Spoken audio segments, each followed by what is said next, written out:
Hey, Bobby. Is Brendan here?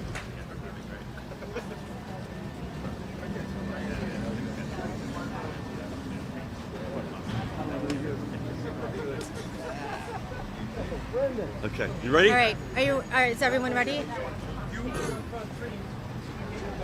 Where's the mayor? Where's the mayor's here? Mayor's right here. Okay, let's go. Okay. Yep. All right. So thank you all for showing up to Millburn Township today. I want to thank the governor.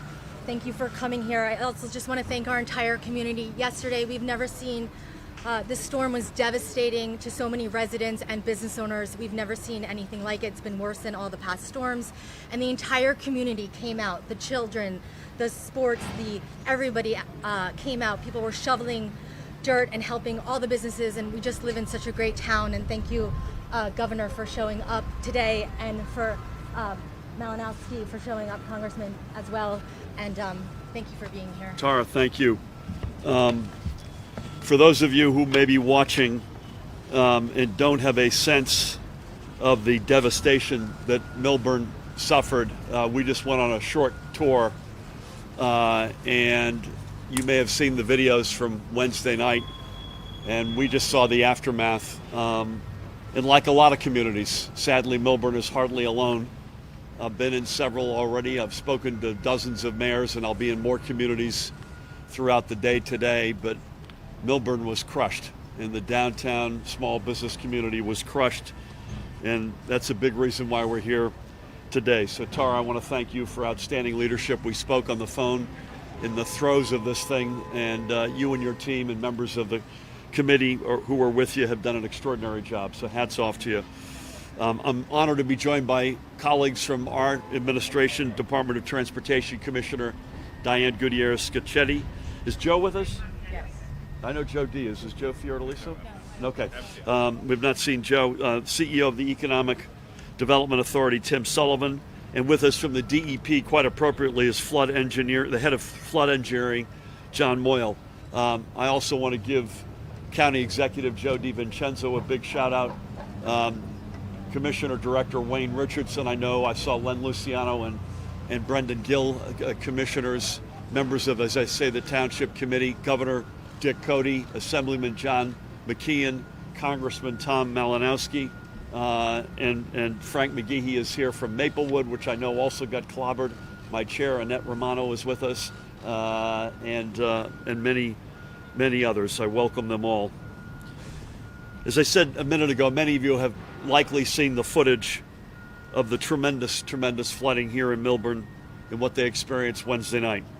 And just walking through for a few minutes the downtown area, it is clear that the damage caused by Ida is significant by any measure, and recovering and rebuilding will require economic support, and we will be there.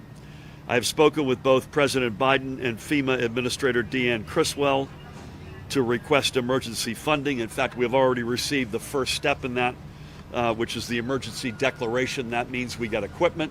That means we get reimbursement for emergency expenditures, and that means they come in and make assessments immediately as to how much more aid we are potentially eligible for.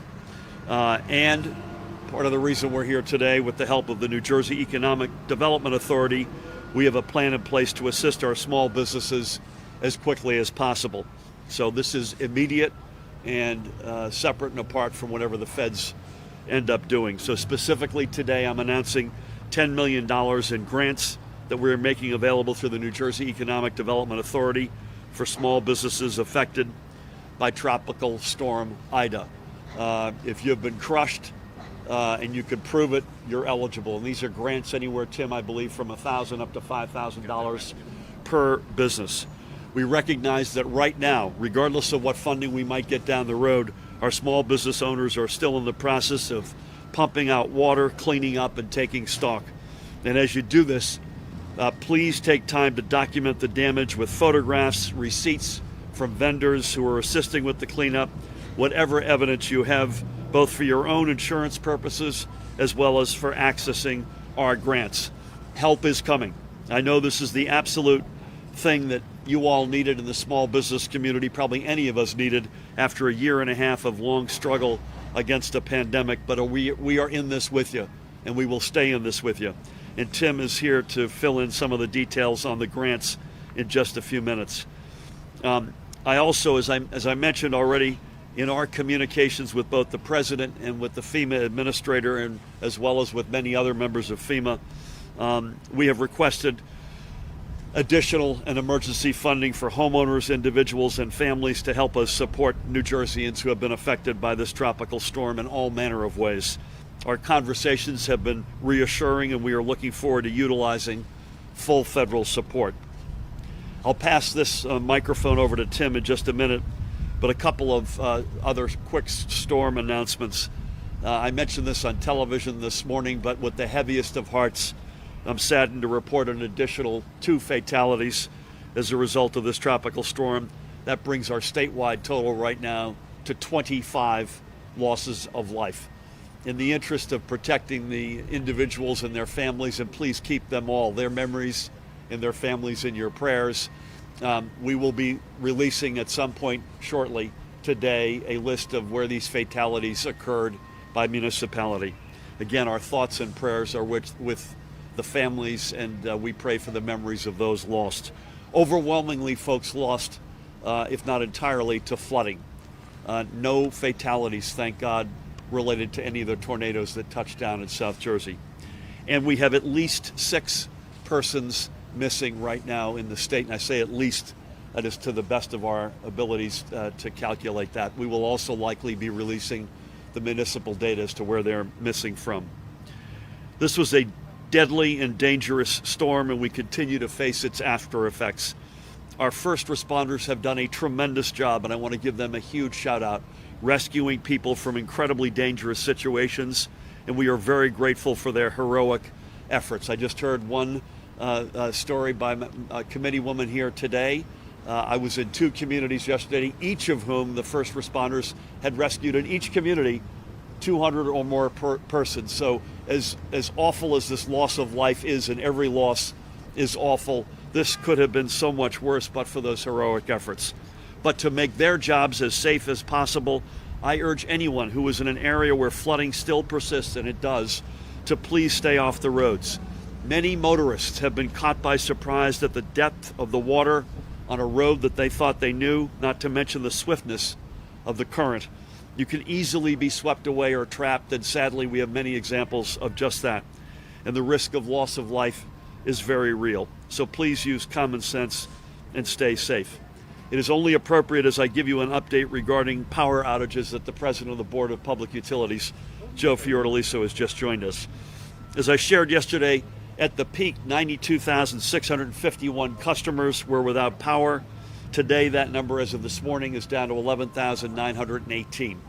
And so that's great progress. Obviously, if you're one of the 11,918, the progress doesn't really matter much to you. I don't blame you. But we've been on with the electric service providers constantly, and God willing, that number gets to 0 as soon as possible.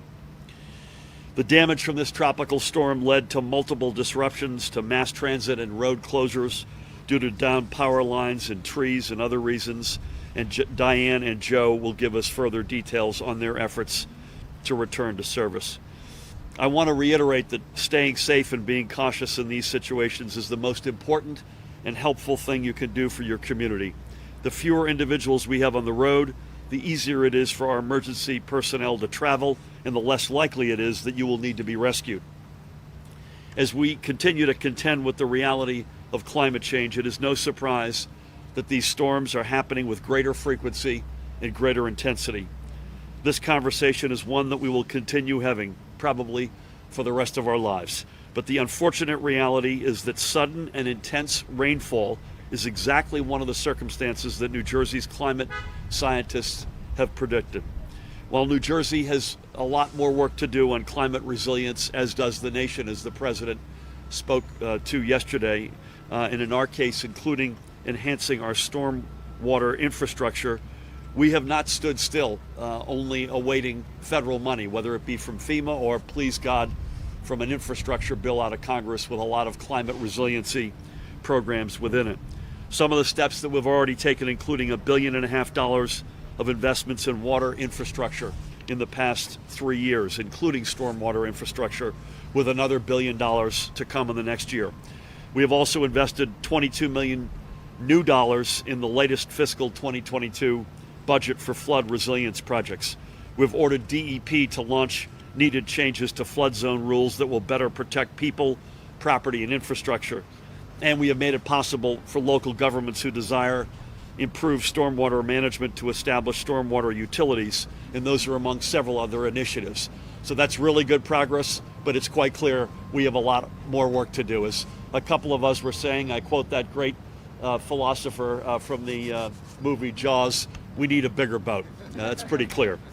Again, this conversation is one that we'll continue having certainly for the foreseeable future, but our attention right now turns to the task at hand, recovery and supporting our residents. And with that, I'd like to turn things over to the Chief Executive Officer of the New Jersey Economic Development Authority, Tim Sullivan.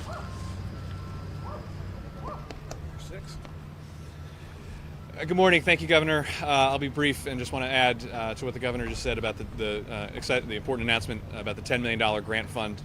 Obviously, you see this morning in one of New Jersey's great downtowns the devastation that this storm caused for small businesses that were in a thriving commercial corridor like this, just in the process of bouncing back so strongly from COVID, and now facing another wallop from Mother Nature here. So the Governor and our team are ready to stand and continue to have the small business communities back, provide grant funding. This is a $10 million pool of grant funding, state EDA funding.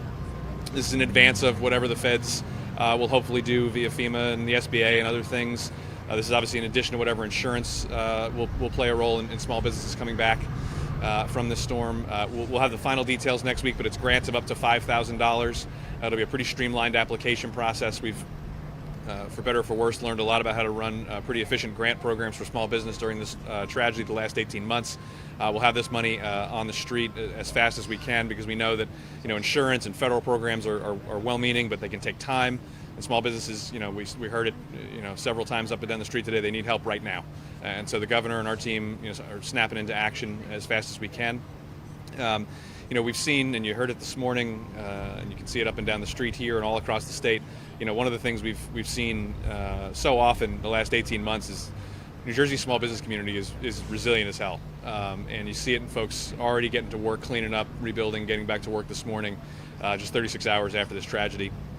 And I'm sure we're going to continue to see that resilience, but we want to help where we can. I think this $10 million will go a long way in bridging the immediate needs of lots of small businesses throughout the state that are impacted by the storm. I want to echo what the Governor said. If you are a small business owner here or anywhere throughout the state that was impacted by this, take pictures, save your receipts, keep documentation. If you can demonstrate you had a problem and you can demonstrate you had damage, that'll make life a lot easier for our programs, for any federal programs, for insurance. Document, pictures, keep your receipts. If you had a contractor come by to help you out, keep the receipts, make sure you have all that documentation, because we're going to need to see it all to make sure we're helping folks who need the help the most. So again, more details next week, but help is here, $10 million, grants of up to $5,000, and we're excited about that. Thanks so much. Do you have a website people can go to? Okay. When do you think that'll be up? Next week. Okay.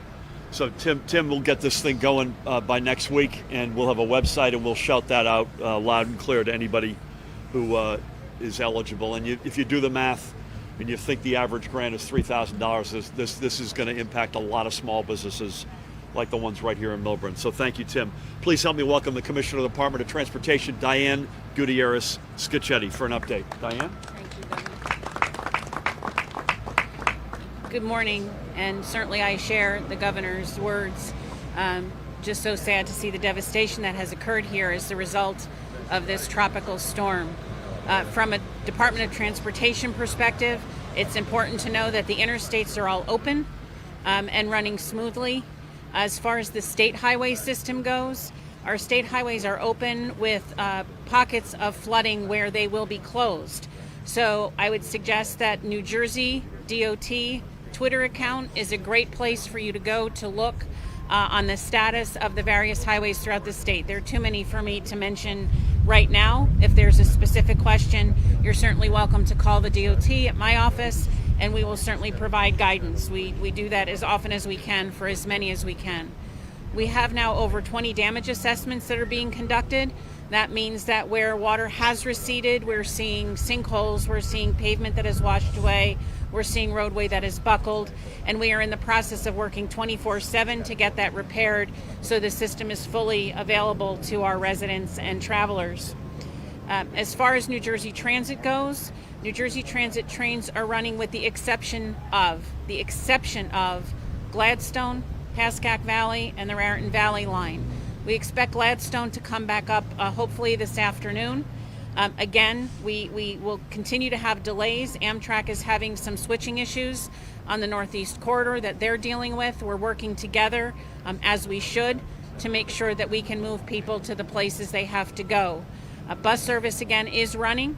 I suggest always you go to njtransit.com. They're going to suffer the same road detours that you do, so buses could be delayed and possibly canceled. We do urge everyone to, before they leave their home, to go to these websites or Twitter accounts and make certain that their buses or their trains are available and are on time. New Jersey Turnpike, Garden State Parkway, fully open. There were no incidents on the Atlantic City Expressway or at the Atlantic City International Airport. The one thing that I would ask, the message I left yesterday, I'll leave again today, is if you look around you, you see a lot of road work going on. You're going to see that throughout the state. You're going to see emergency services vehicles out there helping travelers. We have a move over law in the state of New Jersey that requires you to move over when you see emergency services being conducted on the side of the road. For the safety of our first responders, for our contractors, for our DOT employees, for our safety service patrols, I urge you all to get the message out about moving over. If you cannot move over safely, please lower your speed limit by 25 miles an hour so that you can pass that zone safely.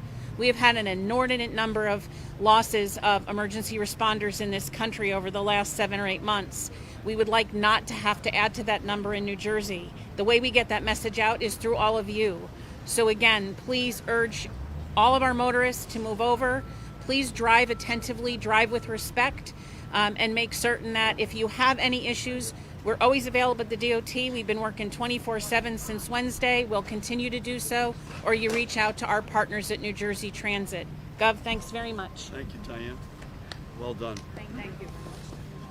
Thank you, Diane. And at some point when the dust settles, we want to talk a little bit more about 511 Connect, which we'll do at some other point just in the interest of time. But it's an extraordinary technology that Diane and her team took around the track during this storm. It worked for a lot of motorists, and we'll talk more about that. That's a tool that we're going to use in the years ahead. Please help me welcome the President of the Board of Public Utilities, Joe Fiordaliso. Joe? Thank you, Governor. I used this phrase with one of the last storms that we had, that New Jersey got whacked, and we did get whacked.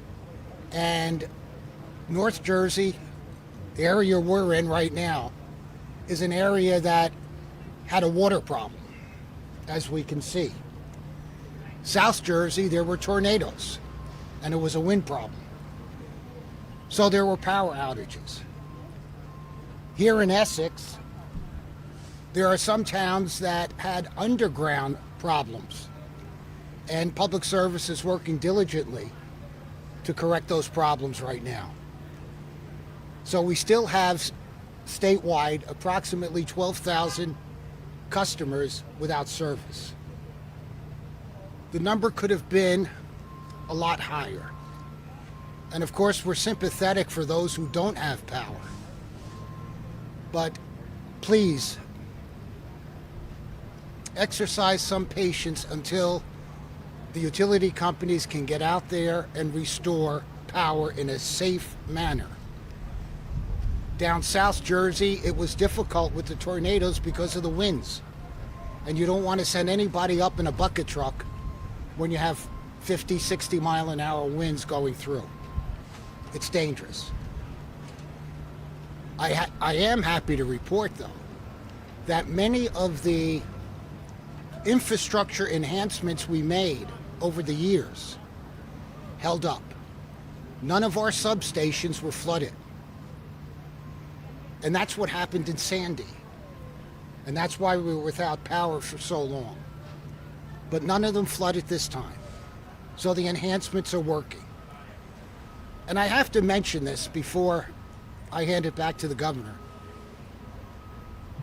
It was refreshing to me, with all the work the governor has done and all the work that the Board of Public Utilities has done as far as climate change is concerned, to hear the President of the United States talk about climate change and the fact that something is happening. Renewable energy is one of the areas that's going to help mitigate the effects of climate change. And we have to continue to work as a society to mitigate those effects. Because future generations, my grandchildren, the senator's grandchildren, the county executive's grandchildren, are going to experience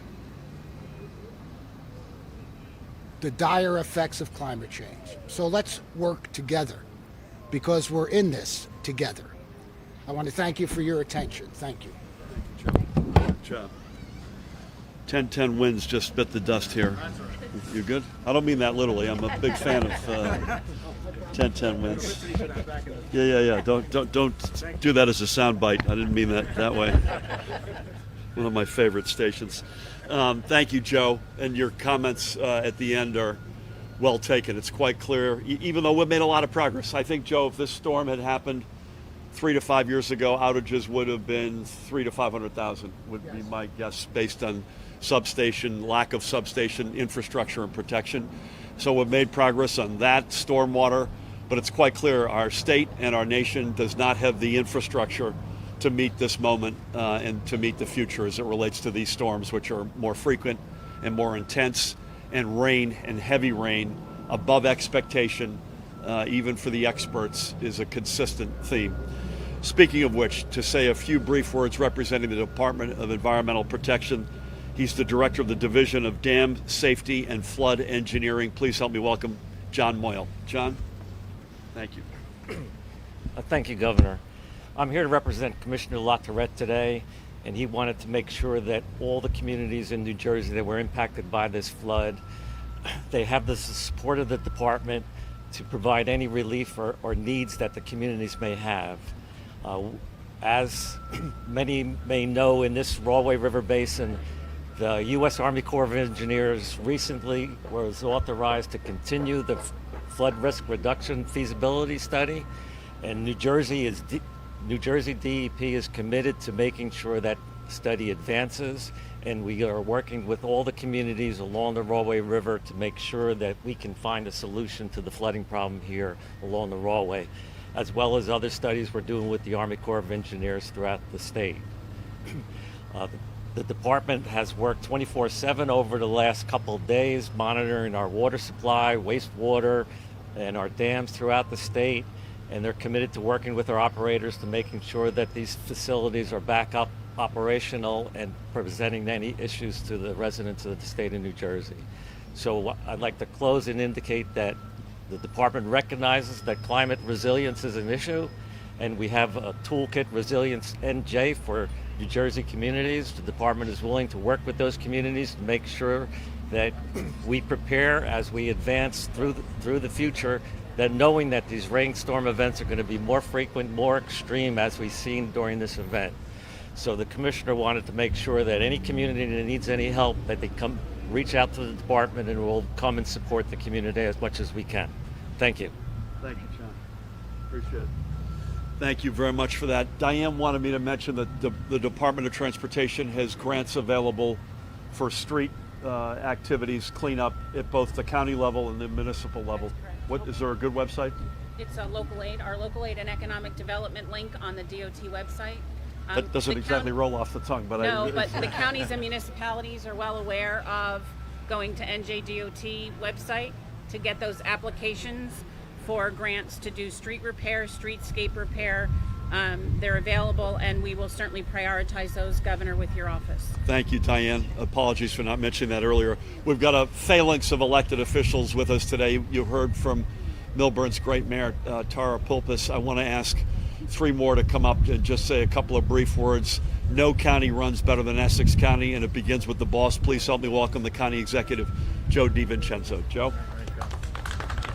Governor, first of all, I want to thank you, for the support that you've given us here in Essex County. Prior to the storm, the governor was on the phone with me. During the storm, he was on the phone with me. And then after it was over, he says, what do you need? And he came through once again for us. Diane, I want to thank you from the DOT, the DEP. You've been right there with us. Essex County has been hit very hard, from Newark to Millburn to Fairfield. We had 3 fatalities, one, of course, in Maplewood, and we had 2 in Irvington, and 1 is still missing. We need to continue to work on this and work together. I talked to the congressman. I want to thank his support with the Rollway River, everything that he's done. I want to thank Senator Booker and also Senator Menendez. The Army Corps has been working on this for a long time with the Rollway River. They presented some plans to us. Some plans were good, some plans were not. They're back at the drawing board. What we need to do, Congressman, and to our senators, is to be able to expedite it as quickly as possible so we could do what needs to be done here to prevent this. Not that that's the only answer, but there's no question that would help. So to the mayor here, to the council people, Essex County's here. We're going to make sure this avenue is cleaned up, and whatever people need, we're going to be there for them. Thanks again, Governor. Thanks, Joe. Thank you. Joe, no one does it better. Thank you, sir. You mentioned the congressman. No matter how good a job we do in Millburn and Essex County and the state, I'm still here trying to save 1010 wins bacon here. No matter how good a job we do, community leadership, whatever it might be, we need help in Washington. It's quite clear we need help as it relates to climate resiliency, infrastructure, but a whole lot more. Please help me welcome a real fighter and advocate for New Jersey, Congressman Tom Malinowski. Thank you, sir. Thank you, everybody. Thank you, Governor. Look, the governor's going to do everything he can. Joe D's going to do everything he can. Mayor Prupus is going to do everything she can. But we're going to need a ton of federal help. And the governor mentioned President today, at his request, issued the emergency declaration. Here's what that means. That unlocks the assistance from FEMA that we are going to need to recover. The president authorized the full range of FEMA assistance. That's individual assistance that's going to go to individual small business owners, to homeowners who are going to be dealing with all of the damage that this storm caused. I'm going to be on top of that as your representative in Congress and as a homeowner, because I've got damage myself. So I'm going to be dealing with FEMA, and we're going to make sure that every single constituent in the 7th District who needs that help is going to have access to it. That's going to unlock assistance to our local and county and to our state governments to make sure that we fix the infrastructure, the bridges that were washed out, the roads that are going to need work.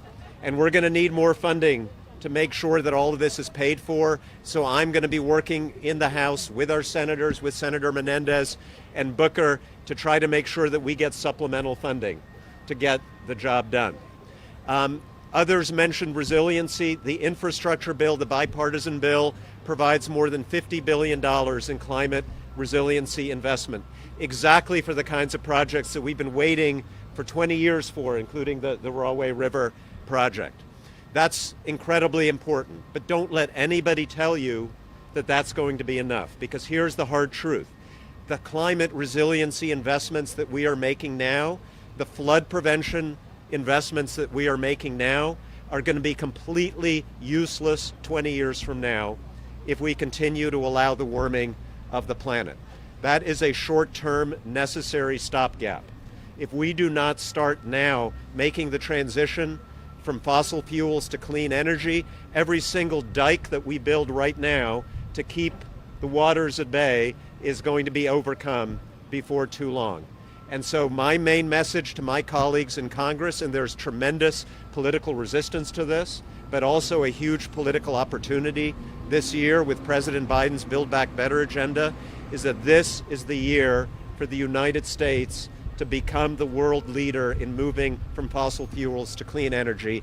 If we do that, it is a huge economic opportunity for us. If we don't do that, we are going to be devastated again and again and again. And if anybody tells you it's too expensive, please tell that to the small business owners on this main street who are just devastated by this storm. Thank you very much. Thank you, Tom. Thank you. Amen to all of that, and good luck. And God knows New Jersey is the most densely populated state in the nation with a disproportionate share of legacy assets.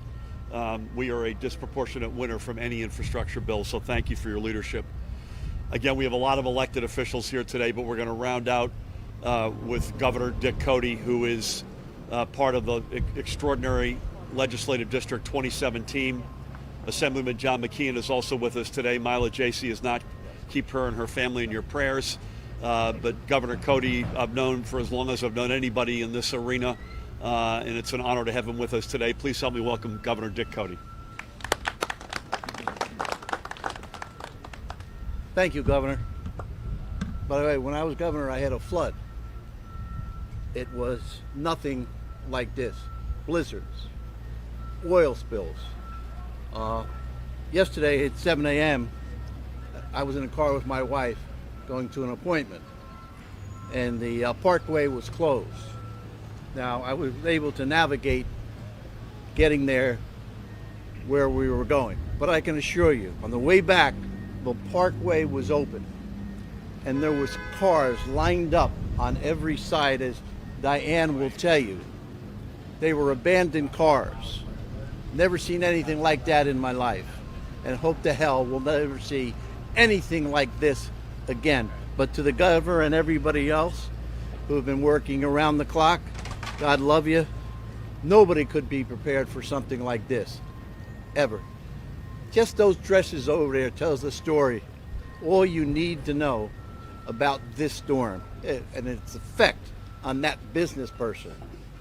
Who knows how much insurance he had, when he will be back to business in Millburn, if in fact they're able to come back into business. So, Governor, thank you so much for everybody else, what you've done, but to everybody in New Jersey, we're still alive, we're still going about the business of the people, but we'll never forget where we were and what we saw and what we heard. Thank you. And to my two colleagues, I know Mila's somewhere else, but John's here, John McKeon. I can't see him over some people sometimes. Don't tell him I said that. I'll tell him. I'll remind him. Thank you, Governor. I appreciate that, and I appreciate everybody being here today. We got time for a couple of quick questions. Brenda, I have to add, nice to see you. Say that one more time.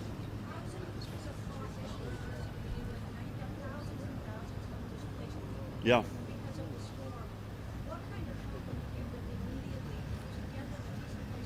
Yeah.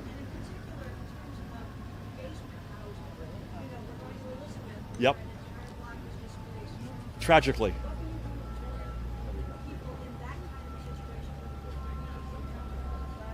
Yeah, so there's really two questions there. What can we do? Really three. What can we do temporarily? And we are working with a whole series of programs with municipalities, with Joe at the county level, to try to find temporary housing for folks who have been misplaced. And there's a whole series of steps and whole collection of efforts and organizations. In the longer term, the second part of the question really is, we talk about resiliency in terms of infrastructure. We also need resiliency in terms of our housing stock, and learn the lessons from these awful experiences, and to not rip off the president's line, but to build back better.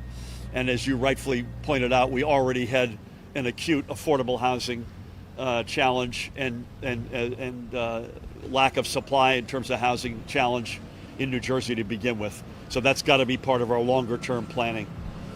The last part of the question you asked is one that is both tragic and quite one that I've reflected on a lot over the past 48 hours. So the warnings were unequivocal, both tornado, depending on where you lived, and flooding, flash flooding. And it is quite striking. And by the way, we shouted them out through all the channels you'd expect: social media, the alerts on our phones, our press conferences.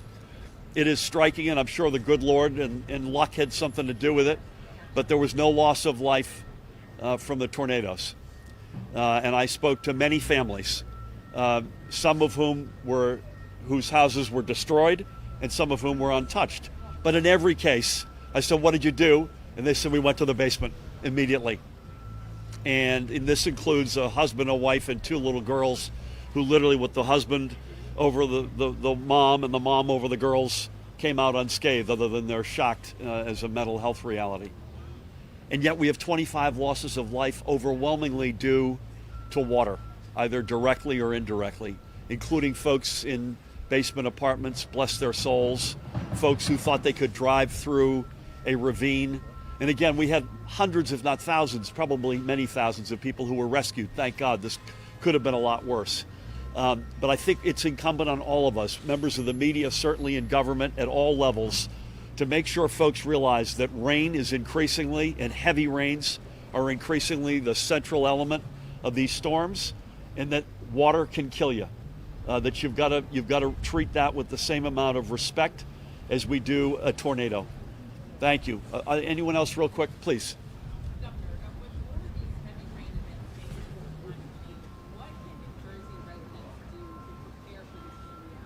Yeah, I mean, I think it's going to be both short-term things as well as a big long-term agenda. And you've heard us talk about some of this, and I think it's going to depend on where you are. I was with the mayor of Hillsborough yesterday. There's one street every time the Raritan breaches, that street floods, and every single one of those houses gets impacted up to the second floor, about 30 houses. So what you do with that group, maybe that collection of houses in that part of the state, may be very different than what you do with a main drag here in Millburn or some other place. The shore was relatively, if not completely, unscathed here. Thank God, but the shore has paid a huge price over the past decades, and you see, when you go down there, you see houses that are just built differently than they used to be. My guess is that's going to be a big part of it. And then you've got some bigger plans that John and his team look at, whether it's with the Army Corps for something like the Rahway or shore flooding in terms of gates and whatnot. I think it's both immediate steps, long term, and both steps that are small and quite large. Maybe one more. Are you with the press? Yeah. Okay. Hi, how are you? Hi. So I'm just wondering, what's your plan to help small businesses that may not have flood? That's what this program is about. Really, 2 things. Number one, they can whether they have flood insurance or not, they're able to apply to this Economic Development Authority grant program that'll be up and running next week, anywhere from $1,000 to $5,000.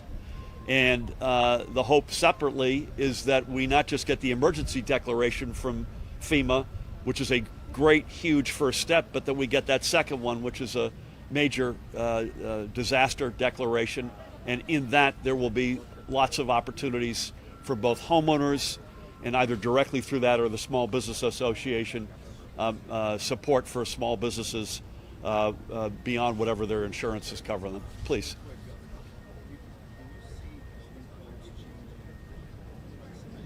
I think you can. I think everything's got to be on the table. I'm not sure it'll be Tuesday, but everything's got to be on the table. For all I've given about 10 wins, I got to give you the last question, sir. Thanks for doing that. My pleasure. I'm taking the microphone home with me. I have an extra. There you go. Is there any concern the next 24 hours about additional rivers still cresting? I mean, some people I spoke to today saying, thank God this is over. Is it necessarily maybe the Passaic? I heard. Yeah. John, come on in and give us your view. Just so people are aware as they're It's coming out. it's a great question, because people think it's beautiful out, which it is, that this thing's behind us and we could go back to business as usual, and we're not there yet. Sure, the Passaic River is still yet to peak. It's peaking right now around Little Falls, and it's at major flood stage. The upper portion in Pine Brook is still going to peak not until late tonight. So those are Still concerned. two, Yes, we're still absolutely. concerned. First of all, you've also still got water sitting from 2 days ago. You've still got, we saw a lot of runoff still happening.